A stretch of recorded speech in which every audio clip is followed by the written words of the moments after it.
दोस्तों, हमारे देश में ऐसे अनेकों संत हुए हैं जिन्होंने समाज सेवा के लिए राजनीति को माध्यम चुना। लेकिन हमारे देश में ऐसे भी अनेक संत हुए हैं जिन्होंने सत्ता में रहते हुए भी और सत्ता से बाहर रहते हुए भी सरकार को अपनी मांगें मानने पर मजबूर कर दिया, अपने आगे झुकने पर मजबूर कर दिया। जिन्होंने ताउम्र गरीब तबके की लड़ाई लड़ी, किसान की लड़ाई लड़ी, मजदूर की लड़ाई लड़ी, हमेशा ही समाज को पाखंड और अंधविश्वास से दूर रहने के लिए प्रेरित किया। आज हम बात करेंगे आर्य समाज के महान नेता स्वामी इंद्रवेश की। स्वामी इंद्रवेश का जन्म 13 मार्च 1937 को रोहतक जिले के कलानौर हल्के के सुराना गांव में हुआ था। इनकी माता का नाम पतौरी देवी था। इनके पिता श्री प्रभुदयाल एक गरीब किसान थे। इन्होंने 8वीं तक की शिक्षा गांव से ही प्राप्त की। उसके बाद ये गुरुकुल जज्जर चले गए। वहाँ पे इन्होंने वेदों और उपनिषदों का गहन अध्ययन किया और वहीं पर रहकर इन्होंने अध्यापन कार्य शुरू कर दिया। ये गुरुकुल जज्जर के संस्थापक स्वामी ओमानंद सरस्वती के मुख्य शिष्यों में से एक थे। बाद में इन्होंने गुरुकुल जज्जर में प्रधानाचार्य के पद पर भी कार्य किया।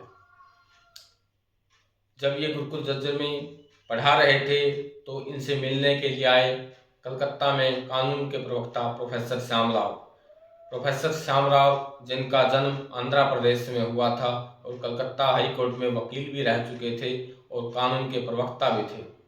दोनों ही विद्वानों ने बैठ करके देश को कैसे सुधारा जाए, कैसे देश को आगे ले जाया जाए, उसके ऊपर डेली इनकी चर्चा होती थी। गुरुकुल की मेंढ पर जाकर ये रात को चर्चा करते थे।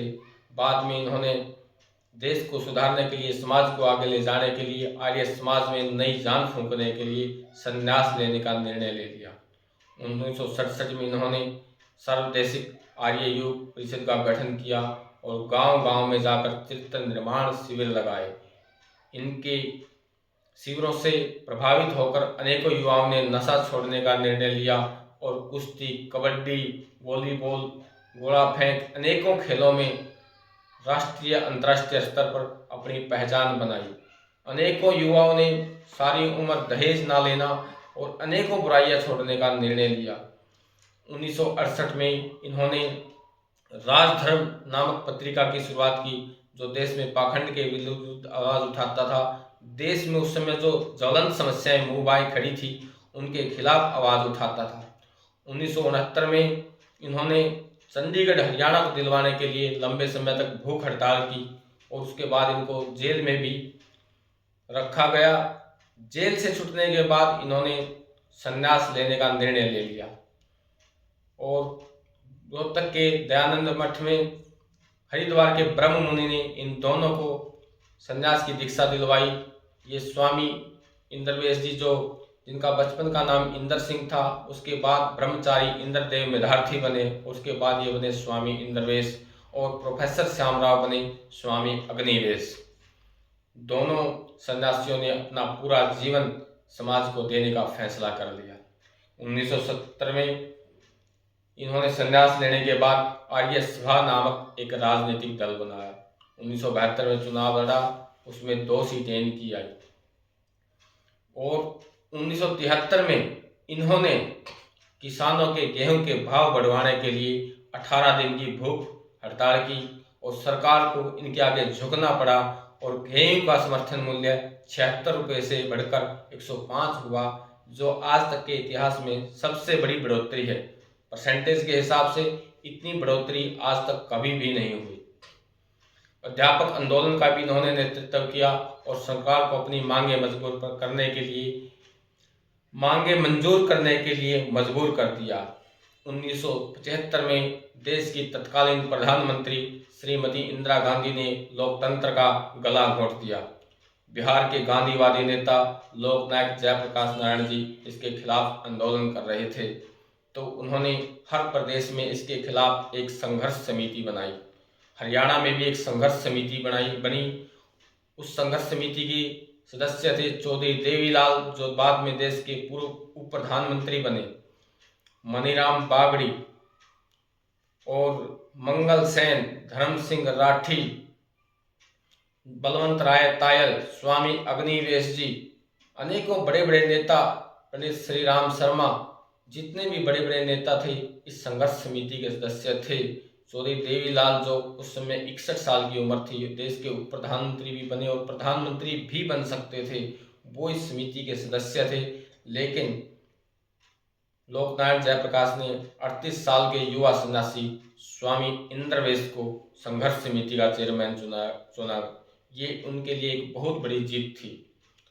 संघर्ष समिति में इन्होंने इंदिरा सरकार के खिलाफ अनेकों बार आवाज़ बुलंद की, उनकी तानाशाही के खिलाफ आंदोलन किया और बाद में ये जेल में भी चले गए। 1977 तक ये जेल में रहे। 1977 में जब जनता पार्टी की सरकार आई तो उसमें भी इनकी पार्टी की 2 सीटें आई, स्वामी अग्निवेश जी और स्वामी आदित्यवेश जी। स्वामी अग्निवेश जी उसमें शिक्षा मंत्री बने। 1980 के अंदर जब लोकसभा का चुनाव हुआ, चौधरी चरण सिंह की लोकदल पार्टी से इन्होंने चुनाव लड़ा और आर्य समाज के ही बहुत बड़े नेता प्रोफेसर शेर सिंह को भारी मतों से हराया। प्रोफेसर शेर सिंह जो इनसे उम्र में भी काफ़ी बड़े थे, और जब पंडित जवाहरलाल नेहरू ने प्रोफेसर शेर सिंह के बारे में कहा था, 1962 का चुनाव जब बेरी से हुआ तो उनके सामने पंडित भगवत दयाल ने चुनाव लड़ने का निर्णय लिया। तो उस समय पंडित जवाहरलाल नेहरू ने कहा था कि प्रोफेसर शेर सिंह को तो मैं भी नहीं हरा सकता। जब संयुक्त पंजाब था तो उस समय पंजाब के मुख्यमंत्री प्रताप सिंह कारोल 2 ही व्यक्तियों को अपना सबसे बड़ा प्रतिद्वंदी मानते थे, चौधरी देवीलाल और प्रोफेसर शेर सिंह। ऐसे बड़े नेता को हराना उनके बहुत बड़े राजनीतिक कद का परिचायक था। इससे उनकी छवि बढ़ती ही गई, उनकी लोकप्रियता समाज के बीच में दिनों दिन बढ़ती जा रही थी और अनेकों युवा उनके संकल्प, उनके आंदोलनों से जुड़ते हुए जा रहे थे। जब वो संसद बने तो उसमें मैं अखबार के पहले पेज पर यह आया था कि संसद की शोभा स्वामी इंद्रवेश। स्वामी इंद्रवेश जी जब संसद में बोलते थे तो एक समा सी बन जाती थी। लोग बड़े भावुक होकर उनके भाषणों को सुनते थे। बड़े देश की ज्वलंत समस्याओं के ऊपर अपने विचार स्वामी इंद्रवेश जी रखते थे। 1986 में जब हरियाणा और पंजाब का जो पानी को लेकर विवाद था, उसके लिए राजीव लोंगोवाल समझौता हुआ। राजीव लोंगोवाल में हरियाणा का हिस्सा देने के लिए हरियाणा के साथ बहुत बड़ी अनदेखियां की गई थी।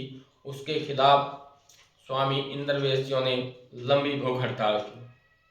1987 के अंदर देश में बहुत ही शर्मनाक घटना हुई। राजस्थान में के देवराला में माल सिंह शेखावत एक नाम का युवक था जिसको लंबी बीमारी थी और उनकी मृत्यु हो गई। और जो उसकी पत्नी थी उस समय कम उम्र में शादी हो जाती थी, उसका गोना नहीं हुआ था, तो उसको बुलाया गया और उसके ऊपर वहाँ की औरतों ने ताने कसे, फप्तियाँ कसी और उसने कहा कि हे भगवान, आपने मुझे उठा क्यों नहीं लिया।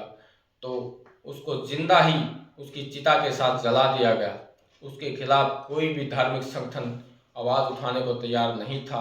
धर्म विरुद्ध तलवारें सीना तान के लोग मारने काटने के लिए तैयार थे। तो इसके खिलाफ दिल्ली से देवराला तक मार्च करने का निर्णय लिया स्वामी इंद्रवेश और उनके सहयोगी स्वामी अग्निवेश जियों ने। अनेकों जगह इनके ऊपर हमले हुए, यात्रा को रोकने की कोशिश की, लेकिन आखिर में ये यात्रा सफल रही और राजस्थान में पूर्ण रूप से सती प्रथा को बैन कर दिया गया। 1992 में इन्होंने हरियाणा में शराबबंदी आंदोलन लागू किया। इनके शराबबंदी आंदोलन का इतना ज़बरदस्त असर हुआ कि गांव-गांव में शराब पीने वालों को और बेचने वालों को दंडित किया गया। कैथर जिले का पाई गांव, जो एक पंचायत में हरियाणा का सबसे बड़ा गांव है, जिसके नाम से हल्का भी रह चुका है, जो बहुत बड़ा बाजार भी है, 20,000 जिसके अंदर आबादी है, उस गांव का सरपंच दारू बेचने में लिप्त पाया गया। तो लोगों ने उसको दंडित किया। तो उसने रिक्वेस्ट किया कि मुझे दंडित ना किया जाए। तो पंचायतियों ने कहा कि आपको दंड तो लगाएंगे, लेकिन कोड़ी का दंड लगाएंगे जिसकी कोई कीमत नहीं होती। पाई के सरपंच को कोड्डी का दंड लगाया गया और अगले ही दिन पाई का सरपंच सुसाइड करके मर गया। उनका शराब बंदी आंदोलन का असर नगूरा गांव में हुआ, मेरे छात्र गांव में हुआ। यहाँ पे भी ऐसे ही लोगों को दंडित किया गया। और जब स्वामी इंद्रवेश जी और अग्निवेश जी यहाँ आए तो उन्होंने गांव की भरपूर तारीफ की थी। हम छोटे छोटे थे, हमने भी ये देखा था। तो इन्होंने समय समय पर जितने भी देश में, हरियाणा में समस्याएं आई, सबसे पहले स्वामी इंद्रवेश जी ने उसके खिलाफ आवाज उठाई। 1998 में ये भारतीय जनता पार्टी से भी जुड़े और 1996 में जब देश हरियाणा में बंसीलाल की सरकार बनी तो शराबबंदी को पूर्ण रूप से लागू करवा दिया गया। 1998 में इन्होंने चुनाव लड़ा, लेकिन बदकिस्मत से ये चुनाव हार गए। 2005 में जो आज नरेंद्र मोदी कहते हैं कि बेटी बचाओ बेटी पढ़ाओ, उसकी शुरुआत सबसे पहले आर्य समाज ने की थी। और इस आंदोलन का नेतृत्व स्वामी इंद्रवेश जी, स्वामी अग्निवेश जी, स्वामी आर्यवेश जी, जिनका नाम उस जमाने में जगबीर सिंह एडवोकेट होता था, इन लोगों ने किया था। मुझे याद है कि हरियाणा के मुख्यमंत्री भूपेंद्र सिंह हुड्डा ने उसके लिए बेटियां, जो 2 बेटियां थी, प्रोफेसर की नौकरी छोड़ करके इस आंदोलन में कूद पड़ी, पूर्णा आर्य और प्रवेश आर्य। और इन्होंने स्वामी दयानंद के जन्म स्थान टंकारा से लेकर के अमृतसर तक एक पैदल यात्रा इसके खिलाफ निकाली। उसके बाद देश में पूर्ण रूप से जो बच्चियों को गर्भ में मारा जा रहा था उसको बैन कर दिया गया। जो भी हॉस्पिटल ऐसा करते हुए पाए जाते थे उनकी सीधी जेल करवा दी जाती थी। इनके आंदोलनों से अनेकों युवा जुड़े और बड़े बड़े पदों पर पहुंचे, जिन्होंने देश में अपनी ख्याति लहराई। लोग एक चपरासी की नौकरी के लिए इतनी बड़ी सिफारिश लेकर के जाते हैं। और इसके आंदोलन से हमारी बहनें इतनी प्रभावित हुई कि प्रोफेसर की नौकरी छोड़ने का निर्णय लिया। इन्होंने जब 1970 में आर्य प्रतिनिधि सभा पंजाब का चुनाव हुआ था तो उस समय भी आर्य समाज के बहुत बड़े नेता जगदेव सिंह सिद्धांती को हराया था। हालांकि इस चुनाव को अवैध घोषित कर दिया गया। बाद में इन्होंने स्वामी रामेश्वरानंद को भी हराया। इनसे प्रभावित होकर अनेकों लोग, प्रोफेसर वीरेंद्र सिंह, पूर्व मंत्री चौधरी रण सिंह और अनेकों लोग जो इनके आंदोलनों से प्रभावित हुए और आर्य समाज में खुद को झकझोर कर दिया। तो उनका जीवन हमें सिखाता है कि व्यक्ति को कभी भी अन्याय और जुल्म के आगे नहीं झुकना चाहिए। 12 जून 2006 को आर्य समाज का ये महान योद्धा इस दुनिया से अलविदा कह गया। तो ये था उनका जीवन परिचय। उनके जीवन परिचय को किसी एक वीडियो में परिभाषित नहीं किया जा सकता। मौका मिला तो फिर कभी उनके जीवन पर बात करने का कोशिश करेंगे। आपने मेरे चैनल को ध्यान से सुना। आपको अगर ये चैनल पसंद आया हो तो लाइक, शेयर एवं सब्सक्राइब करना ना भूलें। धन्यवाद।